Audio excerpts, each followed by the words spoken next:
After the library's door closed, it was as if the world had begun to move again. The wind stirred the leaves of the trees, and distant bird sounds could be heard once more. But for Ellie and Mari, time had not returned to its old pace after that day. Days passed.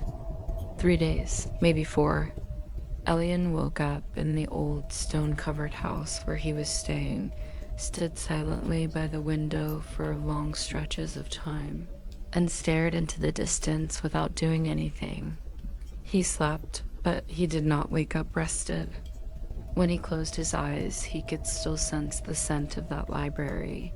Stone, old shelves, ancient papers, and time's own unique, indescribable breath. The sleeping archive seemed as if it had been left behind, but Elian knew some places are never truly left. They are only paused for a short while. They are quietly carried inside a person.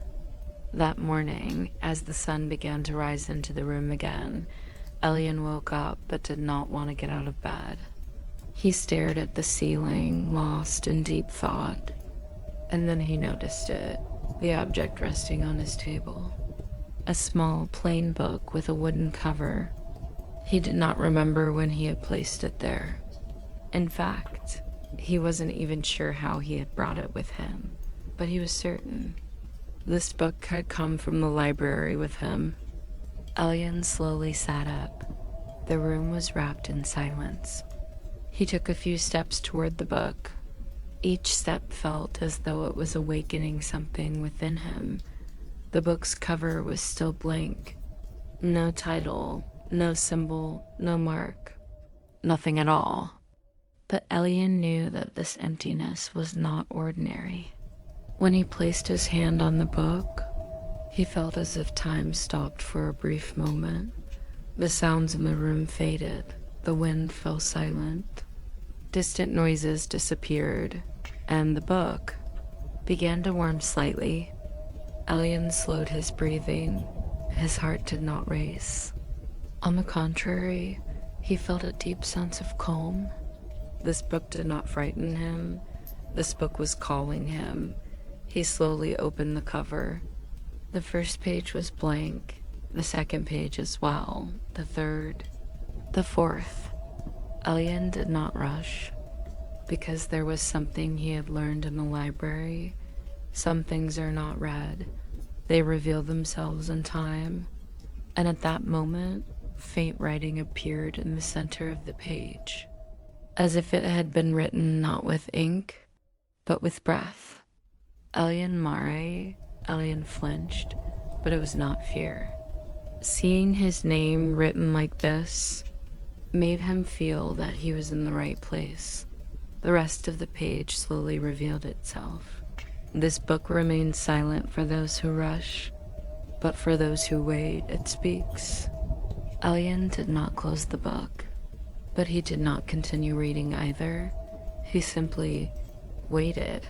Minutes passed, maybe hours, and the book found its own rhythm. After a while, the writing began to appear again. This time it was a story, but not like a fairy tale, like a memory. As Elian read, he realized this book was not describing another world. It was describing a journey, and this journey began with silence. The place described in the book began with an old stone structure standing by the water, a place whose name people had forgotten, but one that time still remembered.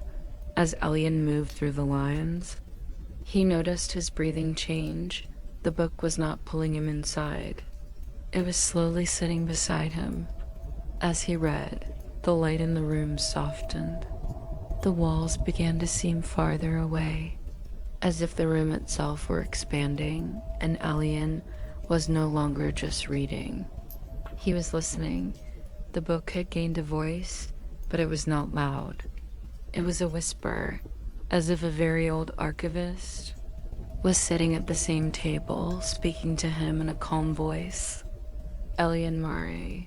Not every archive is a door. Some of them Our resting place. Elian turned the page, and suddenly, the story changed. The stone structure was gone. There was the sound of water. Slow, rhythmic, steady. Waves not crashing onto a shore, but sounding as if they were striking a memory. Elian closed his eyes, but he continued reading. The book was no longer read with the eyes, but with the mind. In the story, there was a traveler. This traveler was not trying to reach anywhere. He had no destination, no task either. He was simply walking, and with every step, he became a little lighter. Elian realized this traveler was himself, but not exactly. A version of himself from another time. The book was not teaching him something. It was reminding him of something. As the pages went on, the story slowed down, sentences grew shorter, spaces grew wider, and Elian understood. This book was like sleep. It did not force. It did not pull. It simply let go. After a while, Elian closed the book. But the story was not finished, because some stories continue even when the pages are closed. He placed the book on the table, turned toward the window. The sky was gray, but it was not dark. As a soft sunset approached, Elian took a deep breath. The sleeping archive was no longer behind him. It had begun to live inside a book, and Elian knew. This was not the first book. This was the first invitation. That night, Elian placed the book beside his pillow. He did not read it. He did not open it. He simply felt its presence. And when he drifted back into sleep, he fell into a dreamless sleep, deep, silent, weightless.